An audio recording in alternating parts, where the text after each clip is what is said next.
Amados, nós vamos dar início ao estudo bíblico dessa noite, começando no horário, né?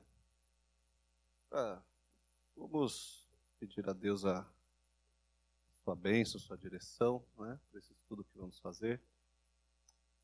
Gracioso Deus, nós te agradecemos de todo o nosso coração a oportunidade tão especial de podermos estudar a tua palavra. Isso significa que o Senhor não nos deixou no mundo sem uma revelação consistente, sem uma revelação objetiva a respeito de quem tu és e do dever que o Senhor requer de cada um de nós. Então nós somos gratos ao Senhor por podermos te conhecer e de podermos, Senhor Deus, também à luz da tua revelação, fazermos frente a todo erro, a todo engano e graça em nosso planeta. Queremos te pedir, Senhor Deus, que nesta noite o Senhor nos conduza num conhecimento mais profundo a respeito de como podemos ser testemunhas do teu evangelho a pessoas que ainda estão no erro e no engano de falsas seitas. Nós pedimos isso confiados no nome de Jesus. Amém. Bom, amados, nesta noite nós vamos trabalhar, dando sequência à série de seitas e heresias, vamos trabalhar o tema hinduísmo. O hinduísmo é uma religião muito pouco conhecida pela maioria das pessoas no Ocidente, né? Especialmente na América Latina, onde tem muito pouco. Mas o hinduísmo, ele é a terceira maior religião do mundo, com mais de 1 bilhão de seguidores, quase todos na Índia, né? Mas pelo número de adeptos, é a terceira maior religião do mundo. E ela, mesmo não estando presente de forma significativa num país como o Brasil, indiretamente ela está em algumas ideologias, como o yoga, como meditação transcendental, como a nova era, né? Então, é importante que a gente conheça um pouco mais sobre o hinduísmo, porque ao conhecê-lo, nós estaremos preparados também para tratar, né, ou abordar, fazer amizades e comunicar o evangelho a pessoas que são apegadas a essas ideologias que decorrem do hinduísmo. Ou se Deus chamar você, quem sabe, para ser um missionário num país onde haja bastante hindus, né, você poderá também ter um pouco mais de conhecimento na causa. E não está excluída a hipótese que você, de repente, conheça algum amigo de origem, né, indiana, que pode ser hindu também, né?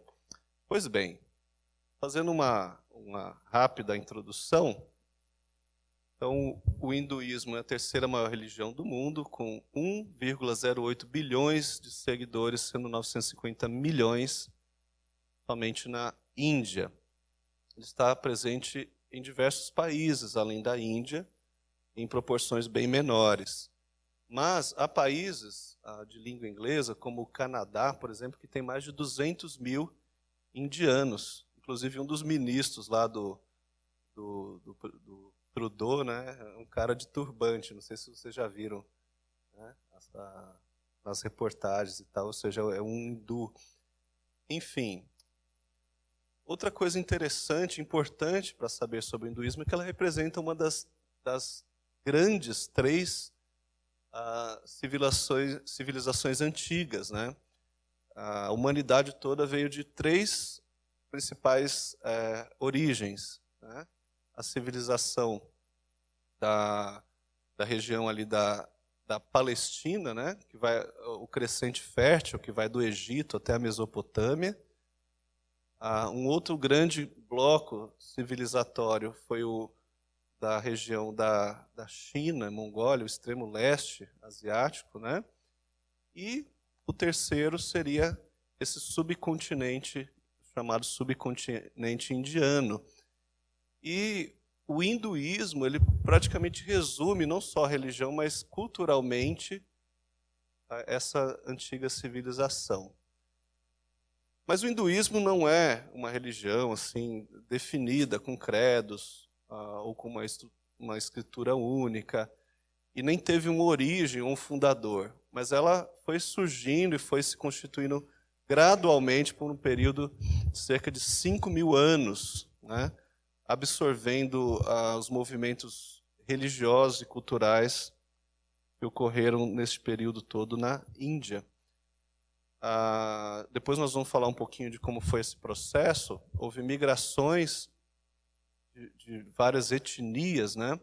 Até que prevaleceu sobre elas a etnia ariana, que eram europeus que passaram pela região da Pérsia, né? Ou do Irã, e finalmente se estabeleceram na Índia, impondo, né, uma hegemonia sobre os outros povos que lá havia, e trazendo a sua língua, que é o sânscrito, trazendo a sua religião e trazendo a sua estrutura social.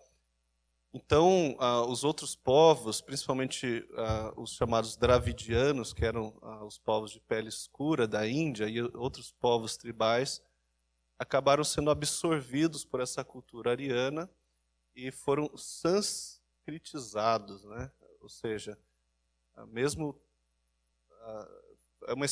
houve uma espécie de sincretismo religioso para trazê-los também para um hinduísmo, mas um hinduísmo de segunda categoria, que nós vamos entender melhor isso. Por fim, outro fato importante é que o hinduísmo não tem uma escritura sagrada, mas tem muitas, né? Tem vários textos que são sacralizados por eles, mas não tem uma escritura exclusiva, ok? Então, a guisa de introdução, esses fatos. Vamos falar primeiramente das escrituras hindus. Só para, logo de saída, né, quebrar aí uma confusão que é muito comum, hindu é diferente de indiano, tá? Ambas as palavras vêm do rio Indo, né, que é um rio importante da Índia. A palavra o nome do próprio país também vem do nome desse rio, Rio Indo, né? Então, é um rio que em torno do qual surgiu primeiramente a civilização naquela região. Acontece que o hinduísmo, né, com H no português, ele se refere à religião, enquanto que indiano se refere à nacionalidade. Então, a pessoa ela pode ser indiana, e como 20% dos indianos não são hindus, né, eles são cristãos, ou muçulmanos, ou budistas. Tá? E até mesmo entre os hindus, muitos, na verdade, seguem rituais mais de cunho tribal do que necessariamente hinduísta. Mas só para quebrar de saída assim, essa possível confusão. Quando a gente fala de hinduísmo, nós tentamos desassociar da ideia de indiano. Apesar que existe hoje um movimento muito forte, né, dentro da Índia, um movimento político, de tentar associar o hinduísmo como uma espécie de, como se fala, de patriotismo. Se você é um verdadeiro indiano, você tem que ser hindu. E se você é um verdadeiro hindu, você é indiano, uma coisa assim. E é um movimento que tem ganhado força, é um movimento naturalmente radical, um movimento que é a causa, inclusive, de haver perseguição na Índia, e, teoricamente, é um país democrático. Ok? Bom, vamos lá. As principais escrituras dos hindus, né, elas se dividem entre as Srutis e as Smriti. Eu acho que é assim que se pronuncia, posso estar enganado. que significam as Srutis, né? As Srutis são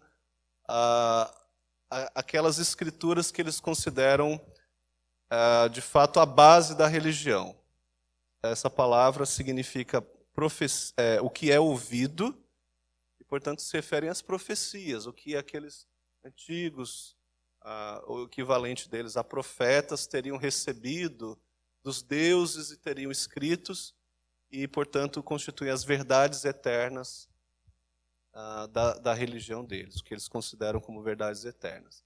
As principais escrituras dessa categoria são os Vedas, que foram escritos aí desde 5.000 até 2.000 a.C., que são basicamente mantras, né? São escrituras que descrevem adoração a uma variedade de deuses através de rituais e sacrifícios. São as escrituras mais respeitadas dentro do contexto religioso, e elas sempre vêm acompanhado das Brahmanas e das Upanishads. As Brahmanas, né, que foram escritas posteriormente, de 1.000 a 700 a.C., se referem mais a tipos de rituais sacrificiais, que constituem uma espécie de manual para os sacerdotes e para os adoradores realizarem os rituais, né? E as Upanishads, 500 a.C. até 500 depois de Cristo, são uma espécie de conclusões filosóficas, são, digamos assim, meditações ou explicações sobre o que os Vedas estariam dizendo naqueles mantras, né? E outros discursos místicos e filosóficos sobre verdades espirituais. Esses 3 tipos de escrituras são consideradas por eles as mais importantes, né, e que não podem ser contraditadas. Mas, numa segunda categoria, tem as Smriti, que significa o que é lembrado. A anterior era o que era ouvido, agora o que é lembrado. Então, é uma espécie de escritura em segunda mão. Ela é uma expansão dos princípios do Sruti. Então, integram as Smriti, as leis de Manu, que são leis antigas que serviam para regular a sociedade hindu.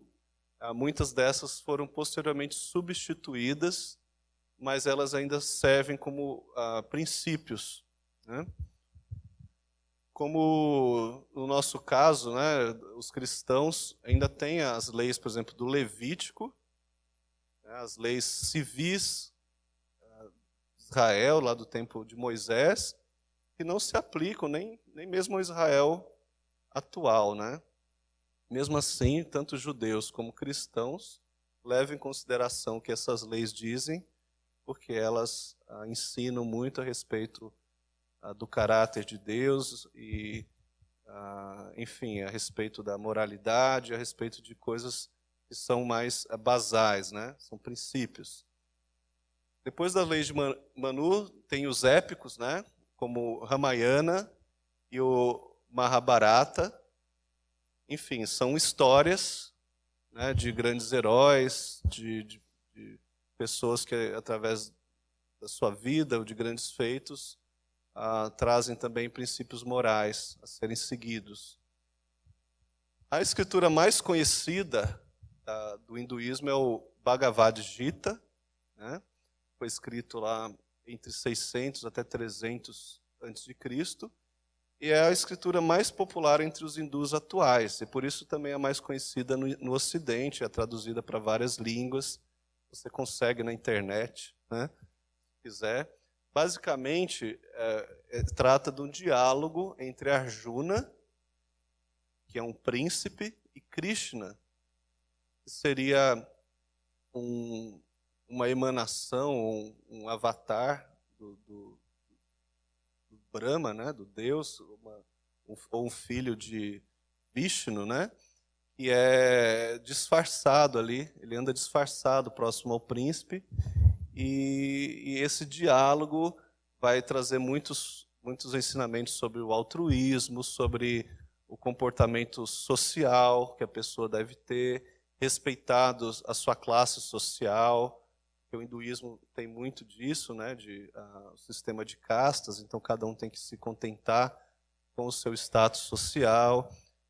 E, ao fazer isso, resume as principais linhas da filosofia hindu.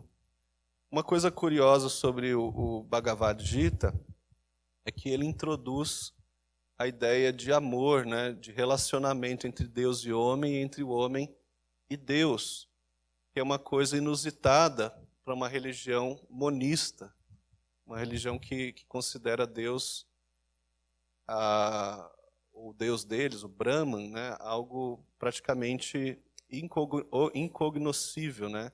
Ou seja, incapaz, o homem seria incapaz de conhecê-lo.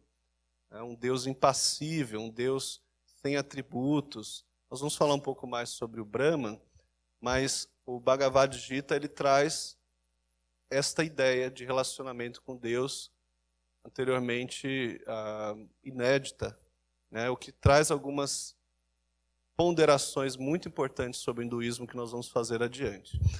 Bom, entre as escrituras tem os Puranas, que são coleções de mitos sobre as encarnações de Vishnu. Vishnu, nós vamos depois dizer com mais detalhes, mas é um dos deuses que compõe a tríade do hinduísmo. Os agamas são tratados teológicos dos principais ramos do hinduísmo, e eles são assim, mais voltados para a massa, para a população, enquanto que os darsanas são tratados mais filosóficos, destinados aos estudiosos. E, finalmente, a literatura popular. São hinos ou cânticos compostos pela população, não mais no idioma sânscrito, que era o idioma que os arianos trouxeram para a Índia. E por não estarem em sânscrito, não são considerados sagrados, mas são muito importantes na religião popular indiana. Então, apenas para conhecimento. Vamos falar, então, agora, sim, né, da filosofia do hinduísmo. Nós vamos falar de 4 pontos principais. Tá? A gente não vai esgotar o tema, mas 4 pontos principais que definem o hinduísmo. O primeiro é o monismo. O que é monismo?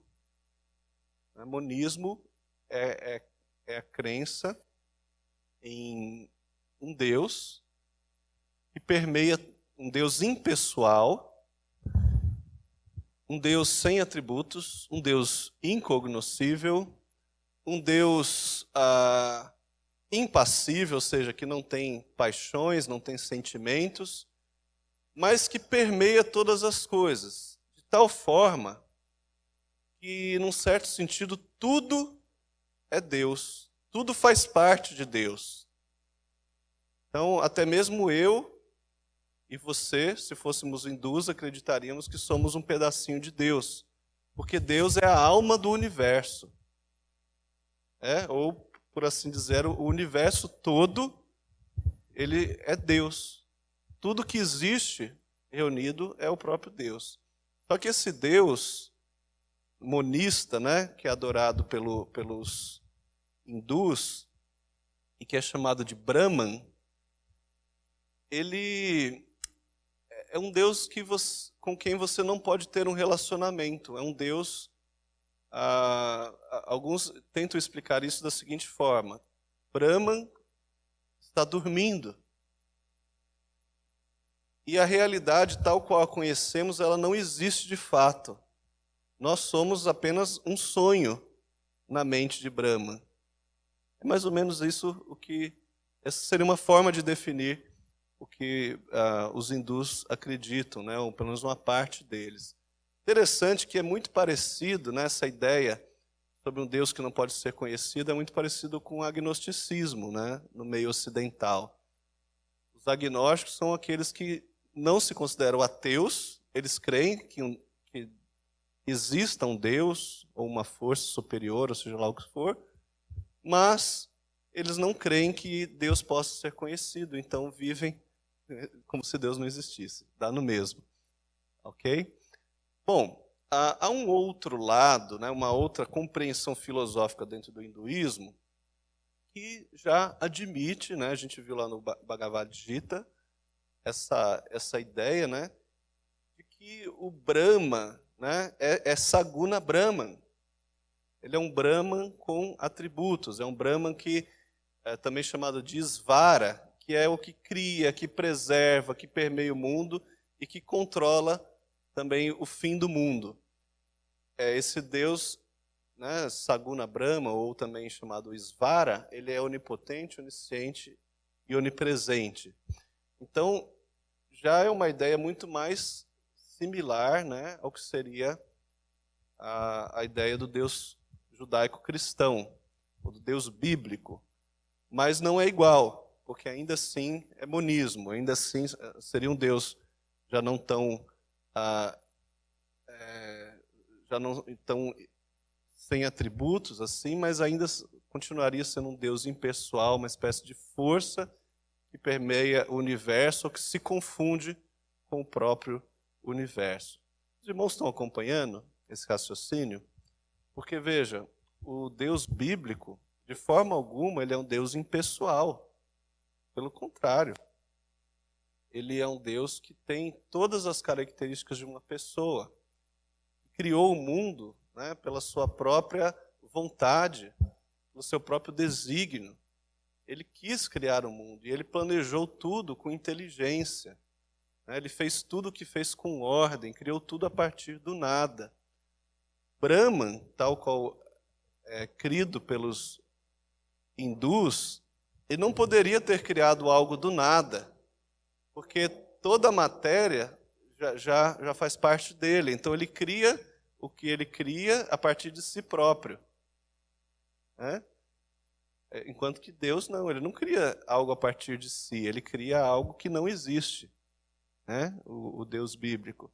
Enfim, entre outras muitas divergências, né? Mas vamos lá, há uma segunda filosofia no hinduísmo que é o panteísmo. Veja, é interessante porque o monismo já deveria, né, ficar por ali mesmo.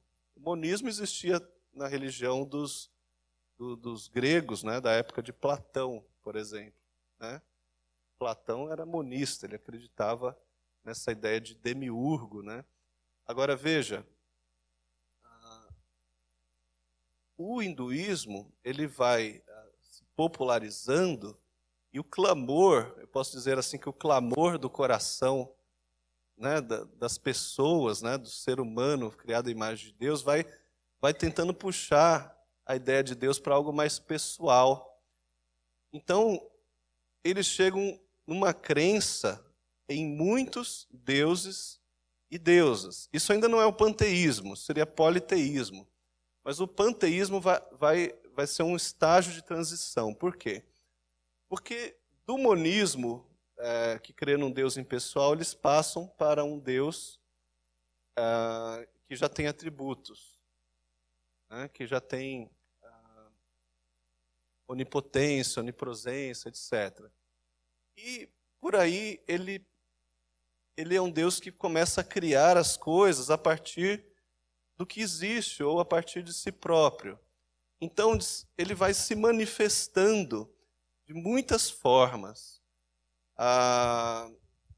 Como ele é onipresente, em cada lugar onde ele se manifesta de uma forma diferente. Ali você tem um Deus, um D minúsculo.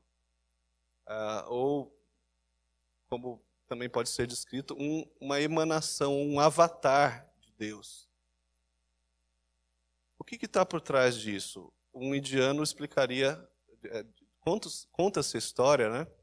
Que alguém perguntou como é que poderia haver muitos deuses se eles criam em um Deus só, Brahman. Então esse sacerdote hindu teria colocado uma venda nos olhos dessas pessoas que perguntaram e colocou diante deles um elefante e pediu para eles, vendados, tocarem numa parte do elefante, se bem que ele não disse que tinha um elefante ali, mas pediram para ele tocar ali numa parte e descrever o que cada um estava vendo ou sentindo, né? Então um teria pegado na tromba e dito: aqui tem uma serpente, né? O outro tocou no rabo, disse: aqui tem uma corda. O outro tocou na perna, disse: tem um tronco, né? O outro tocou na barriga, falou: aqui tem uma rocha, né? E outro tocou nas patas, falou: aqui tem um pedregulho, alguma coisa assim. Tocou na orelha, já a sensação foi outra, tem um abano aqui, tocou no chifre, aqui tem uma lança. Então cada um descreveu o que tocou, o que viu, o que sentiu. Aí ele tirou as vendas e falou: olha, na verdade o que tinha aqui não era nada do que vocês falaram, era um elefante. Mas para cada um, o elefante se revelou, né, tal qual você poderia percebê-lo. Então, o Brahman se manifesta a cada um de uma forma diferente. E é por isso que na Índia, então, já foram catalogados mais de 300 milhões de deuses diferentes. Tá? Então, essa busca para um Deus com quem eu possa me relacionar acabou levando, né, no decorrer dos séculos, aí, o hinduísmo a ter imagens, né, enfim, milhões de imagens. São imagens dos infinitos aspectos de um Deus onipresente, como eles acabam definindo. Então, olha só a sequência. O Brahman sem atributos, depois um Brahman com atributos, isso leva à tríade hindu, que são os três principais deuses, as três principais emanações, né, do Brahman, né, que é Brahma, Vishnu e Shiva, o Deus criador, o Deus provedor e o Deus da morte, do recomeço, né, que é Vishnu, e terminando aí em 330 milhões de deuses. Ok? Quanto a essas duas primeiras filosofias aí, vamos adiante. A terceira filosofia do hinduísmo é a crença no karma, na samsara e no moksha. Resumimos 3 em 1 aqui, né, para facilitar, porque um está ligado ao outro. O que é o karma? Palavra que significa ação. E, basicamente, é um conceito em que tudo o que acontece a um indivíduo é condicionado por suas ações anteriores. Ou seja, tudo que você plantar, você vai colher. Essa é a ideia. Né? Só que o fato é que isso acaba sendo tão imposto, né, como uma causalidade, e o indivíduo ele acaba se tornando responsável, dentro dessa filosofia, pela sua felicidade ou pela sua miséria. Ou seja, se você é pobre, você fez alguma coisa para merecer isso. Se você ficou doente, alguma coisa errada você fez nessa vida ou na vida anterior para merecer isso. Portanto, não tente culpar a religião, não tente culpar Deus, não tente culpar ninguém. É culpa sua. Agora, se você é rico, se você é bem de saúde, se você tem status, se você é de uma casta superior, você é um sacerdote, então você acertou, né? Você fez alguma coisa boa e está merecendo agora o que você recebeu. E dentro desse sistema, o pecado, né, o que nós consideramos biblicamente como pecado, que seria uma transgressão à lei de Deus, né? Seria a não conformidade com a lei de Deus, ou a transgressão dessa, como define o nosso catecismo, né? O pecado, na verdade, não existe. Não existe transgressão moral. Não existe um Deus moral que estabeleça absolutos. Na verdade, o que existe dentro do sistema hindu é aquilo ali, ignorância. A pessoa fez uma coisa errado, uma coisa ruim, isso é ignorância, ele não conhece a verdade, ele não conhece o bem viver, né? Não sabe o que faz bem para cumprir o karma, né? Ou para poder se libertar da roda, né? do karma, enfim. E aí nós caímos em algo que é consequência do karma, que é a roda de samsara. O que é isso? Samsara significa transmigração da alma. Significa que o que você faz aqui, você não colhe somente aqui. Mas o que você faz nessa vida pode e deve ser colhido numa vida futura.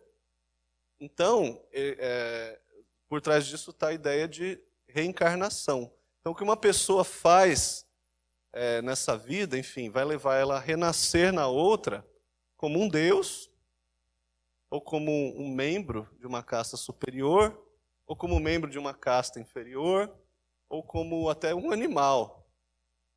Tá? Então, o sujeito foi muito ruim, ele vai nascer como um cachorro, né? Vai nascer como um bicho qualquer. Né? Agora não, ele conseguiu, né, cumprir com todos os rituais religiosos, ele conseguiu ter uma boa pacificação da sua mente, o controle sobre o corpo, fez boas ações e tal, ele vai nascer como um ariano, né, um membro de uma casta superior, enfim, até mesmo como um deus, ok? E a consequência, né, que todo indiano vai buscar é o moksha, que é a salvação deles. E o que seria a salvação? Seria a libertação do karma. A libertação do karma. E é justamente esse sistema de causalidade. Você fez, você vai pagar. Você fez, você vai pagar. Dá para se libertar disso?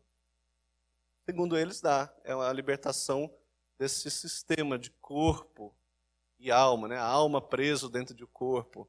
É a libertação desse universo espaço-temporal. É o seguinte, a ideia é que depois de muitas reencarnações, a alma será liberta e reunida com Brahman, que é a realidade suprema. Você vai se unir novamente a Deus, né? Se tornando um com Ele, praticamente se tornando Ele um pedacinho dele. Né? Bom, existem 3 caminhos para chegar a essa salvação, né? Que é a moksha. Seria a 4ª filosofia, né? Como, então, chegar à salvação? O caminho é a palavra marga, então existem 3 margas. A primeira dela, você pode escolher qualquer um desses 3 caminhos no hinduísmo. Tá? Não precisa ser 2 ou 3 ao mesmo tempo. Um deles está bom. Você tem que escolher um e seguir. O primeiro caminho é o karma magna. É um caminho que você adota a ideia de fazer ações desinteressadas, ou seja, sem se preocupar com ou se apegar ao resultado. É você, por exemplo, fazer uma boa ação sem esperar nada em troca. É o tal do fazer o bem sem olhar a quem. Então, tudo que você fizer com desapego ou com desinteresse, isso é válido. O que você faz com segundas intenções só te traz de volta para o karma. Né? Porque você fez com intenção, então aquilo vai ter um resultado e a roda vai continuar girando. Mas se você fez desinteressado, você vai se desapegando também do karma.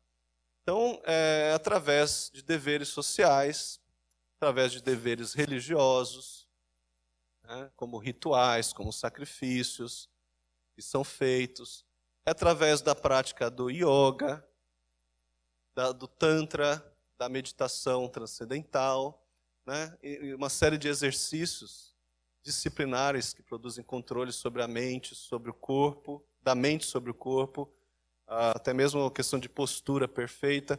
Enfim, tudo isso faz com que o indivíduo tenha controle sobre o seu desejo, ele consiga subjugar as suas inclinações ao ponto de que nenhum ciclo de karma novo se inicie na vida dele e ele seja finalmente liberto. Importante mencionar isso, irmãos, porque tem muito crente por aí praticando yoga, né? Praticando meditação, como se fosse uma coisa banal. Mesmo que a pessoa faça isso, né, com a consciência liberta em Cristo Jesus, ela pelo menos não deve ser ignorante, né? De que é um tipo de, não é só um exercício, é um tipo de técnica, né, para que a mente domine o corpo, mas com objetivo religioso, né? Então, pelo menos, eu diria que o irmão ou a irmã que tem interesse nesse tipo de exercício fique ciente do que se trata, né? Não leve isso de forma banal, achando que não tem nenhuma implicação, enfim. É meio como aquela história dos coríntios que comiam carne, né? Veja bem onde você vai fazer isso. Muitas vezes pode ser um escândalo, né? Bom, o segundo caminho, o segundo marga, é o bate que marga. Esse segundo caminho é a ideia de você ser devoto de um Deus. Então, assim, difícil é escolher, porque tem 330 milhões, né? Mas normalmente é o Deus que já é o Deus da preferência daquela família, né? Ou do povoado, ou um Deus que tem uma característica X que, como são santos católicos, né? O sujeito, eu sou devoto do Santo Expedito, porque ele é o Deus, o santo das causas impossíveis, né? Ou sou devoto de Santo Antônio porque eu estou solteiro, quero uma namorada, ou coisa parecida. Então, a ideia é quase isso. Então, é a devoção exclusiva para um Deus, e aí, uma vez que ele é devoto, ele tem que recitar as fórmulas sagradas daquele Deus, ele tem que repetir os nomes daquele Deus, ele tem que visitar os templos daquele Deus, e com essa vida intensa, né, de rituais, se espera então que ele seja liberto do karma. E o terceiro caminho é o Jnana Marga. E este terceiro caminho é um caminho mais assim intelectual. É o conhecimento superior, a introspecção espiritual. Ou seja, é mais para acadêmicos, para pessoas que querem se aprofundar na literatura, no conhecimento, na filosofia hinduísta. Supõe-se que leva à libertação da ignorância e completa a união do indivíduo com Deus, até que o adorador possa dizer, eu sou Brahman. Ok? Muito diferente da ideia cristã da nossa união com Cristo, né? Em que Cristo se torna um conosco, né, ao fazer parte da nossa natureza e nos comunica, né, as suas bênçãos espirituais, especialmente a sua herança, né, e a sua justiça que nos salva e a herança que é o seu mérito, né, passa a ser nosso, uma vez que nós somos feitos um com Cristo. Um na sua morte para o pecado e um na sua ressurreição para a vida. Mas de forma alguma o cristão jamais dirá que ele é Deus, por causa dessa união. Ele jamais dirá que ele é o próprio Cristo, né? Não é esse nível, né, de união, não é nesse sentido. Mas o hindu, ele pensa que quando ele for liberto do karma, ele se unirá com o Brahma e ele será o próprio Brahma. Ok? Então, essas são, resumidamente, as 4 principais filosofias do hinduísmo. Como é que o indiano define quem é hindu? Interessante isso, porque tem muitas religiões misturadas no hinduísmo e tem na Índia, né, e tem um sistema paralelo de classificação social, que é o sistema de castas. Então, resolveu-se unificar isso. Em 1910 foi feito um censo e para definir se alguém era hindu ou não, foi elencado assim, os seguintes pré-requisitos. Ele tem que aceitar a supremacia dos brahmanes, ou seja, a casta sacerdotal. Se ele aceita a autoridade dos brahmanes, ok. Segundo, ele recebe o mantra de um brahmane ou guru. Então, ele deixa o Brahman, lá, um guru qualificado e reconhecido, entrar na casa dele e recitar o mantra ali.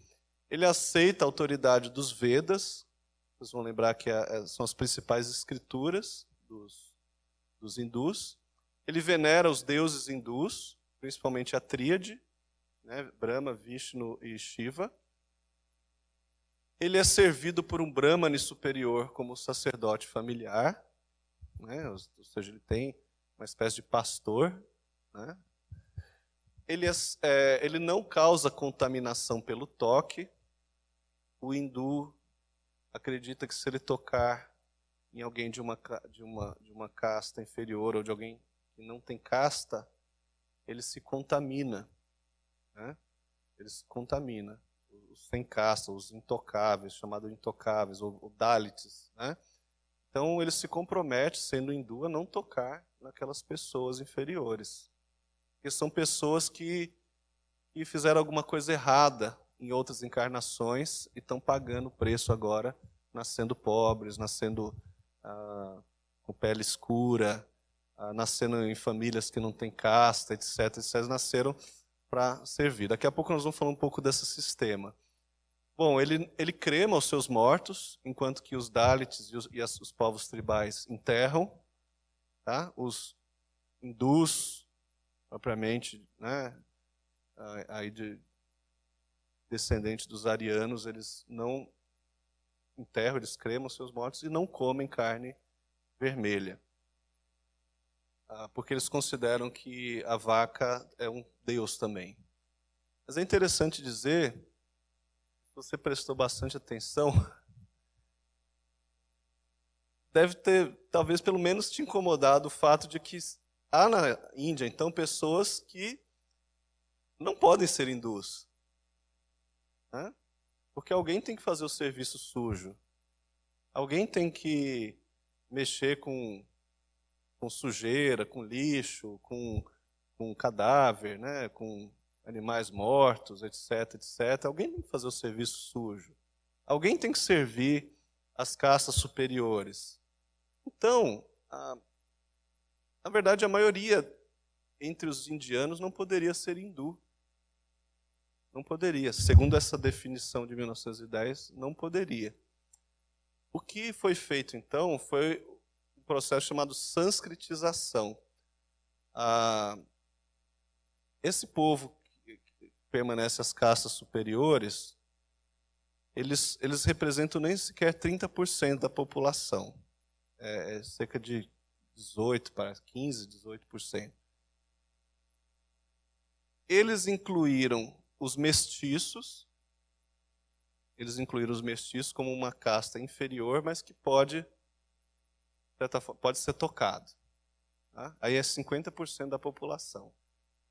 Só que esses mestiços, eles não têm privilégios, né? Eles são servidores, né? Trabalhadores braçais. Eles acabam tendo uma religião mais sincretizada, né? Com as religiões rurais da Índia. E, como consequência, eles, por exemplo, não cremam seus mortos, eles enterram. Eles não seguem uma série desses rituais, né? Não tem nem condição financeira para isso. E comem boi, sim. Essa ideia de que ninguém come vaca na China não é verdade. A elite que segue, né, ortodoxamente o hinduísmo não come. Mas a maioria dos hindus não segue esse princípio. Porque ou são de uma casta inferior ou são excluídos, né, do sistema, são párias. Tá?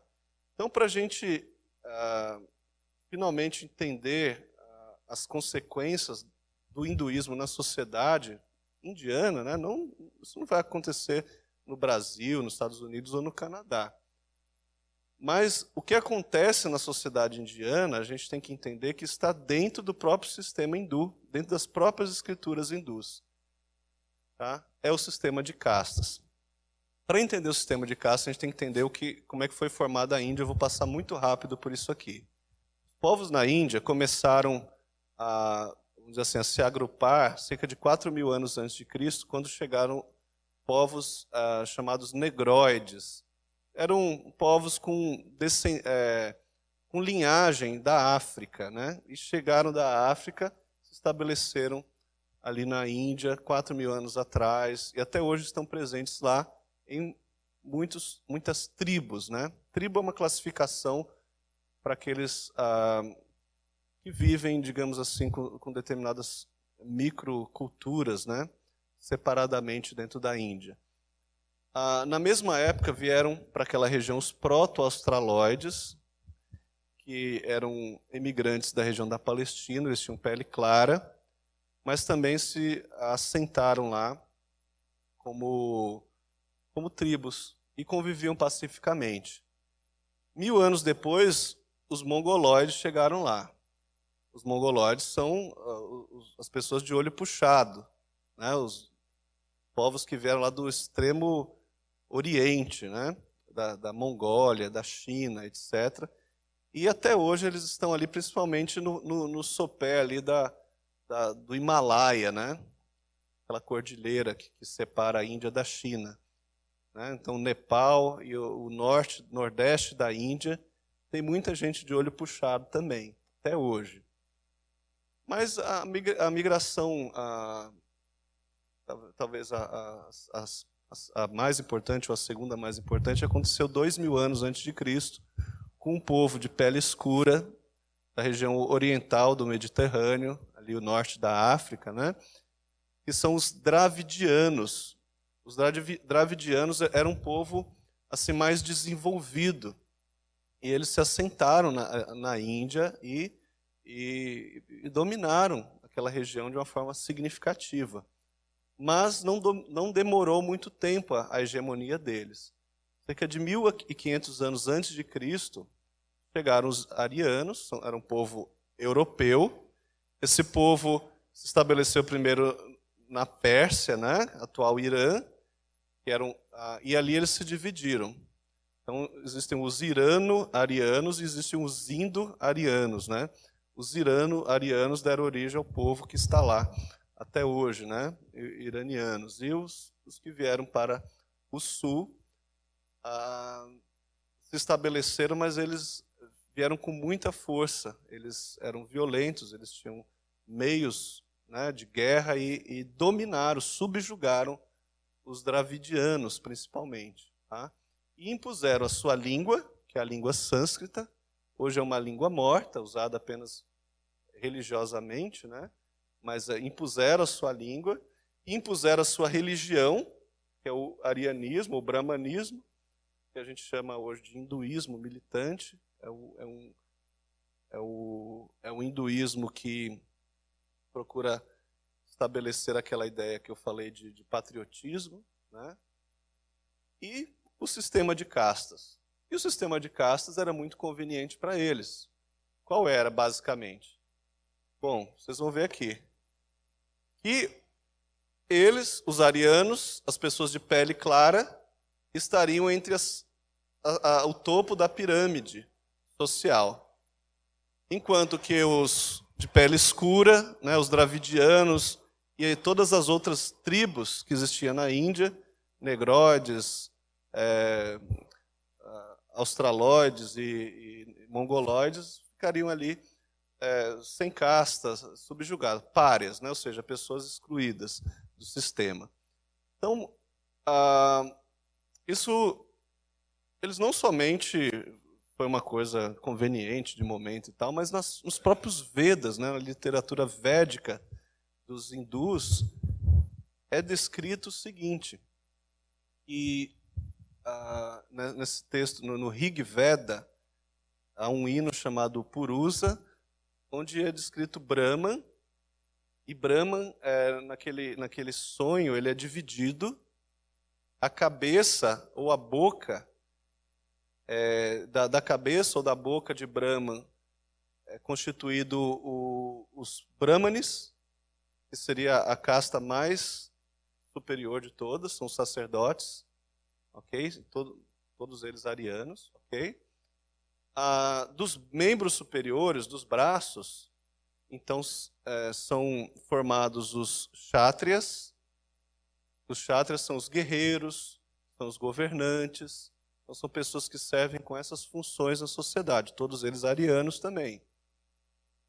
Das pernas, ou da barriga e das pernas, é formado os Vaixyas, que são os mercadores, os comerciantes, etc, etc. Também arianos. Essas três castas juntas são as castas superiores.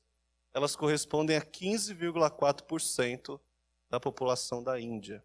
Okay? Uma minoria, mas é a minoria de elite. Okay? E aí, esse mesmo Veda, né, no hino Purusa, ele diz então que dos pés foram formados os Shudras.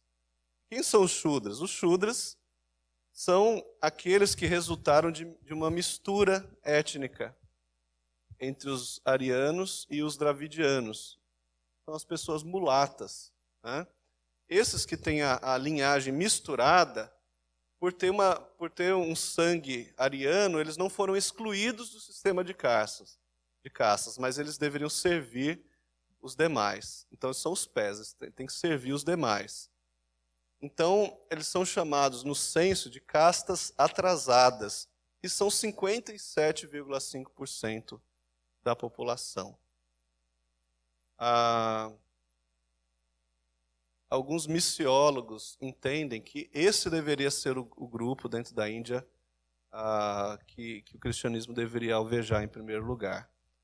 Porque hoje é essa casta que já tem conseguido se tornar uma classe média, e inclusive conseguindo cargos políticos, e se prevê que futuramente os futuros políticos vão sair desta casta. Então, e ela é a maioria, e ela é excluída, né, dos privilégios. O hinduísmo não os favorece, então há muita possibilidade deles receberem o cristianismo. Bom, fora do sistema de castas estão os párias. Pária, né, quer dizer, alguém que está fora, né, alguém que é excluído. Eles são chamados também de Dalits, que é uma palavra que na língua deles significa quebrado. É a pessoa quebrada mesmo, arrebentada. Né? E também, de uma forma preconceituosa, foi chamado pelos ingleses, né, de intocáveis, porque justamente são eles que não podem ser tocados pelos hindus. Eles são 18% da população. 18% totalmente excluídos. E depois deles ainda vem as tribos, que também são excluídos e também são intocáveis, mas tem essa característica tribal, né? de linhagem tribal. São os não-arianos, né? 9,5% da população. Então, 27% da população não se enquadra no sistema de castas, e outros 57% estão na base da pirâmide, né, do sistema de castas. Estes Shudras, párias e as tribos, elas estão fora do hinduísmo ortodoxo. Né? Mas esse movimento de hinduísmo militante influenciou a política para que os incluísse no censo como se fossem hindus, quando na verdade eles não são, eles são sincréticos.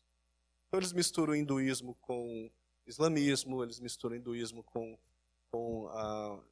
religiões animistas, que eles herdaram da sua tradição tribal, outros tipos de preconceito, preconcepções, né, do mundo rural.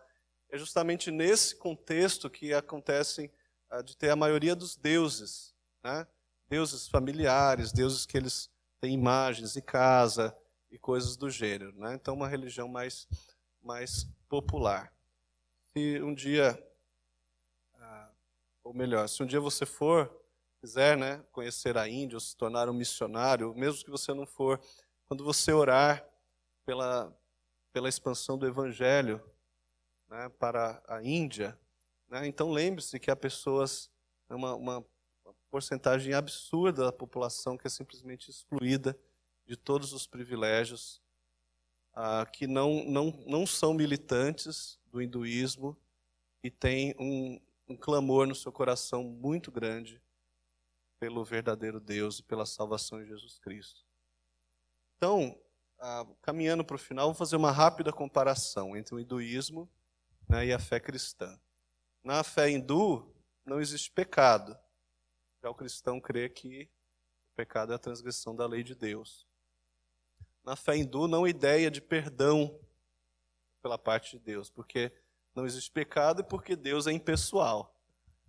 Já o cristianismo não somente crê, mas justamente aponta a todo homem a sua necessidade de arrependimento, né, e de fé em Cristo para obter o perdão dos seus pecados. No sistema hindu, a imoralidade ela é justificada pela religião. A imoralidade em que sentido? O sistema de castas, por exemplo, que é uma grande imoralidade, né? A corrupção na política, a injustiça social, tudo isso é justificada pela religião. Que além de não existir pecado, a própria religião, que tem a sua origem lá na cultura ariana, faz essa acepção de pessoas de forma muito aberrante. Enfim, inclusive atravessando até mesmo a constituição do país. Da parte cristã, nós temos um Deus moralmente perfeito, e que criou um universo moral e exige, né, de todos que sejam também moralmente perfeitos, santos. Mas Deus exige? Nós não cremos na graça? Cremos. Cremos que Deus tanto exige perfeição moral, e para suprir a nossa imperfeição, Ele castigou o seu próprio Filho no nosso lugar. Né? Bom, os hindus creem em deuses como avatares, emanações, né, do Brahman. Nós, todavia, cremos em um Jesus que é incomparável. Ele é não uma emanação, um avatar de Deus, mas ele é o próprio Deus, Filho encarnado. Né? Os hindus não creem que nenhum Deus possa sofrer pelo homem. Nós, todavia, cremos que Deus enviou seu próprio Filho para sofrer e morrer por nós e, por fim, ressuscitar dentre os mortos. O hinduísmo não tem um fundador. Nós cremos que Deus revelou a sua religião na Bíblia, né?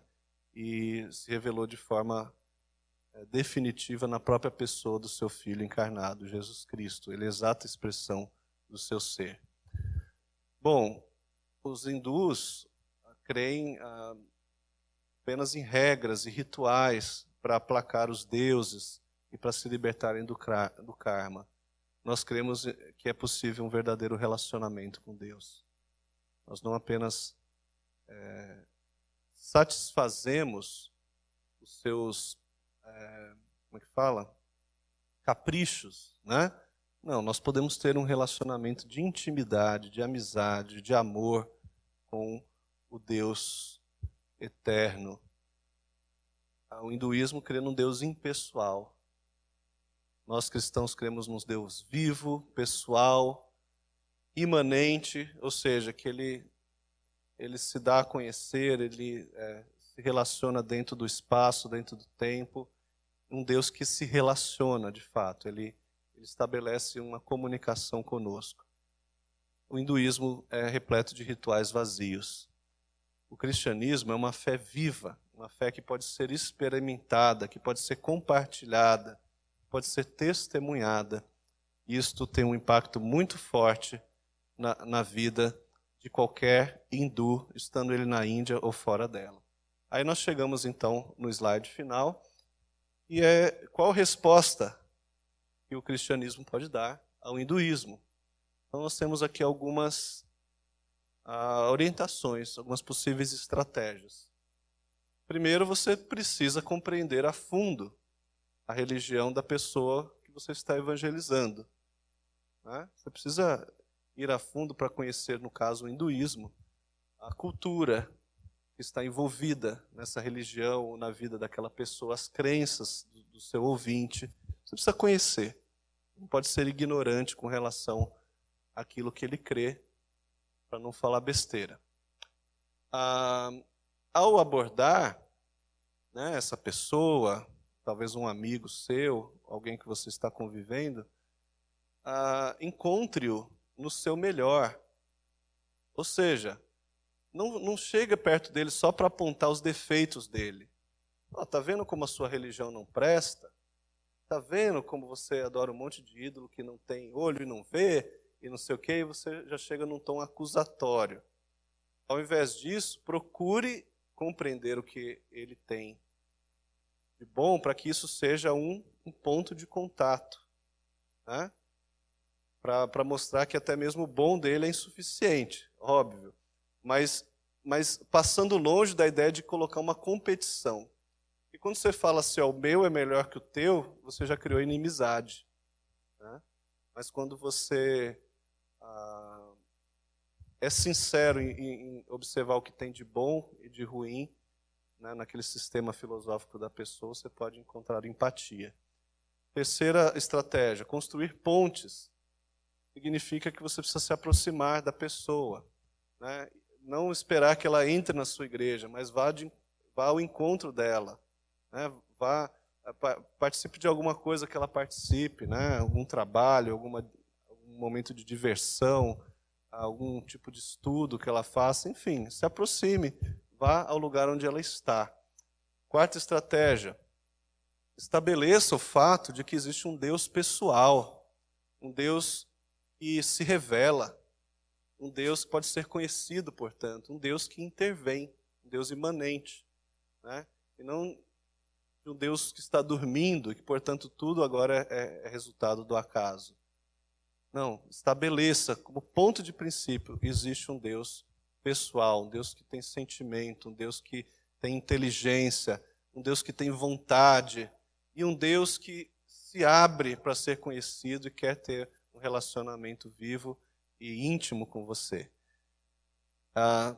Quinta estratégia, seja verdadeiro a essência da revelação de Deus, da criação e do julgamento final. Um problema quando a gente aborda religiões que não tem a ver com a tradição cristã é querer amenizar os fatos, né? Então o sujeito crê em reencarnação, você não quer assustar ele, então você não fala de inferno, por exemplo, né? Ou você não fala de pecado para não assustá-lo assim muito de cara. Não, as verdades essenciais da fé cristã você não deve negar, seja verdadeiro. São a essência daquilo que você vai dizer, né? E confie na obra que o Espírito Santo fará através da sua vida.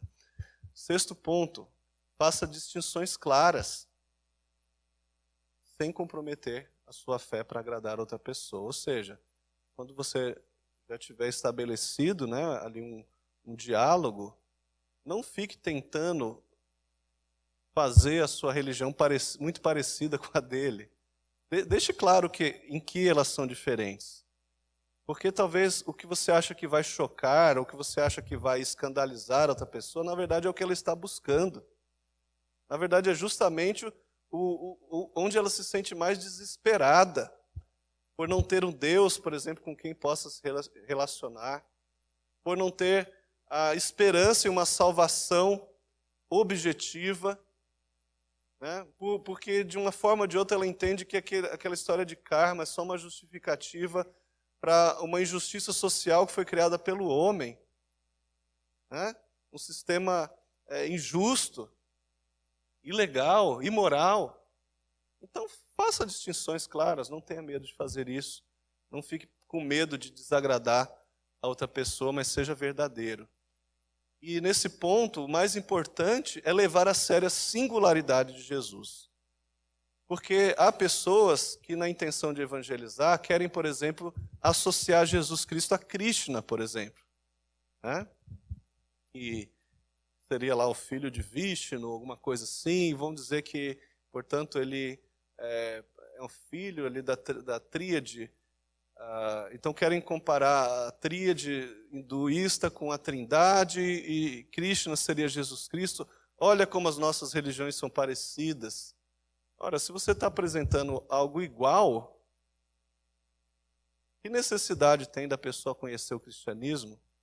A verdade é que nós temos que justamente enfatizar aquilo que Jesus Cristo é único. Ele é exclusivo.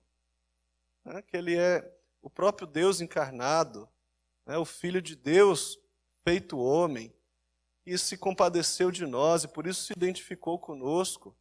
Veio para sofrer em nosso lugar, coisa que Deus nenhum do hinduísmo faria jamais. Eles são apenas sempre vitoriosos, né? Enquanto que Cristo se humilhou para fazer o quê? Para levar sobre si a culpa do nosso pecado. Então, é dizer que Jesus Cristo, todavia, morreu, mas ressuscitou. Que Ele voltará para julgar os vivos e os mortos. Aquilo que Cristo é único, leve a sério. Não tente associar Jesus Cristo a qualquer detalhe dentro do hinduísmo ou do islamismo ou de qualquer outra religião. Né? A penúltima orientação aí, né? Faça discípulos e não apenas devotos. Isso não serve só para o hinduísmo, não. Serve para qualquer pessoa de qualquer religião, até mesmo sem religião, que você venha a evangelizar. A ordem de Cristo é fazer discípulos. Fazer discípulos significa, ao contrário do que muitos pastores, né, pregadores e missionários fazem, não é você esperar a pessoa se converter para depois abandoná-la. Tem muita igreja, quando o sujeito se converte, ele é batizado, a partir do momento ele é deixado de escanteio, porque ali o missionário, o pastor precisa produzir aquele número, né, aquela rotatividade. Mas fazer discípulo é acompanhar aquela pessoa perto, é se relacionar com ele, é gastar tempo, é comer muito sal, né, é pegar na mão, é fazer junto, é ensinar, é acompanhar, é visitar, é dar a conhecer o seu próprio caráter, para que por meio do seu coração você possa refletir a luz de Cristo sobre a vida da pessoa. E não abandoná-la enquanto ela não se tornar um crente maduro. Isso é discipulado, isso é fundamental. Isso todos nós deveríamos fazer, inclusive hoje dentro da igreja. E finalmente, é essencial se viver todo dia o que se prega. Também vale para todas as religiões, mas o indivíduo da fé hinduísta, ele tem uma inclinação muito grande para o lado das obras meritórias, né? Porque ele quer se libertar do karma, então ele tenta, a todo custo, praticar obras meritórias. A primeira coisa que ele usará para rejeitar no seu coração aquilo que você está dizendo é se as suas palavras não corresponderem àquilo que você prega, né? E o próprio Mahatma Gandhi, né, indiano famoso, diz que ele admirava muito o Cristo dos cristãos, mas não tinha nenhum apreço pelos cristãos em si, né? Porque não faziam, não cumpriam aquilo que Jesus Cristo fazia. Enfim, irmãos, é o que a gente podia apresentar em muito pouco tempo, né, sobre essa religião. No Brasil, como eu disse, o máximo que a gente vai ver é o movimento Hare Krishna, que é uma fagulha muito pequena dentro do hinduísmo, as meditações, yoga, essas coisas, e a nova era. Mas, eventualmente, você poderá encontrar pessoas realmente que tenham vindo da Índia, provavelmente, ou de países onde o hinduísmo é praticado. Você já viu esse símbolo em algum lugar? Normalmente em academias ou clínicas, né, que fazem yoga, tem esse símbolo. Esse símbolo, para finalizar, né, quando você ouvir agora, você não será mais ignorante. Ele se chama Om. O que é Om? Om seria o fonema que os hindus pronunciam para meditar. Seria o principal dos mantras dele. ficar repetindo Om, né? Om, né? É como eles fazem.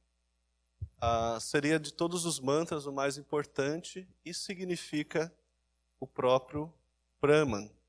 Né? Você estaria ali, de certa forma, invocando, né, a força do universo que repousa no Deus monista deles. Tá?